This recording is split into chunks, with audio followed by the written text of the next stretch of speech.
As I was saying last night, I suppose there is a sense of déjà vu at this whole debate, and particularly the very lengthy start I think we've made in relation to recommittal, because I think we thought about a year ago that Section 39 of the 2016 Act was in fact in order and would be, it was signed by the President, would be commenced.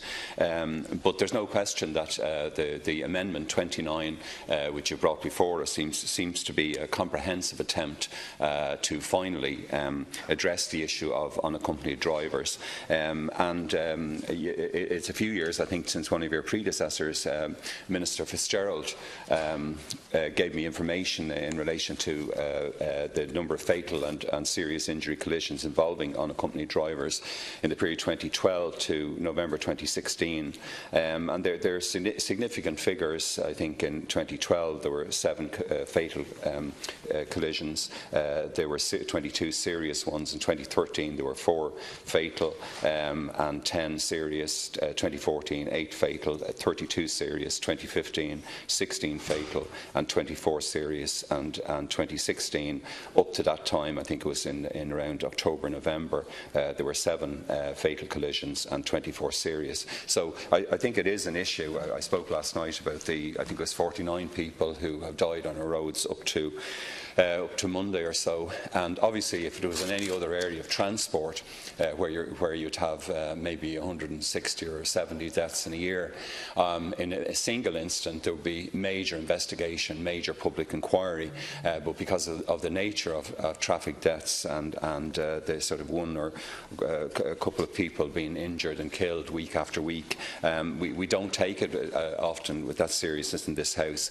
So I think it does recall tonight that once again I think we have in the gallery a number of people who have personally suffered in relation to the key amendments that are before us, particularly the famous Clancy Amendment, the amendment or Section 39 of the 2016 Act. And I'd like to welcome the representatives of Park, Miss Susan Gray and her son Stephen, who lost his father and she lost her husband due to a fatal crash involving an unaccompanied learner driver, and also to welcome Fiona and Noel Clancy, and I think Louise Doyle, and I know Alex Lee I don't think can be with us tonight, but all of the people who at first hand, and I think I agree with Deputy Catherine Murphy that the tenor of the debate last night was disrespectful to people and the families who have suffered,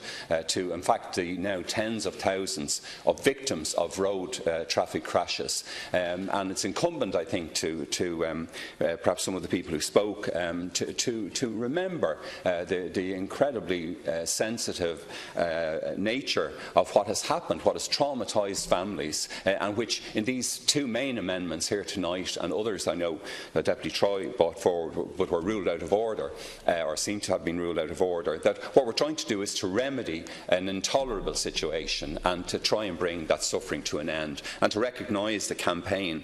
I know that Stephen Gray, I think, was outside this House when he was a little boy, asking that we would address this issue, and here we are finally in 2018 on the cusp, hopefully, of doing this.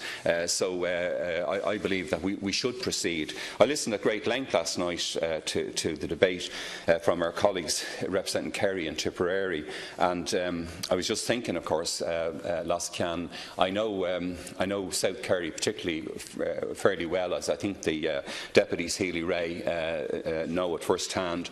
And I know you mentioned the Shebean and the closure of the Shebean, the famous pub in Lorrock, but I was thinking also of Bunagh out in Kilmacalogue, where I think Teddy O'Sullivan's bar is still going strong, and where you still have very strong local hostelry, and that rural life is continuing. I mean, because the bottom line is, Cian, that 81%, I think, of as I mentioned last night, that 81% of the fatalities are in rural Ireland. So it's an issue for rural Ireland that we do address. address drink driving. But I've always been very sympathetic to supported public transport for rural Ireland as well. But I think that you can take too dismal a view, I think, of the situation. And indeed, I'm also familiar with Deputy Matthew McGrath's constituency, having been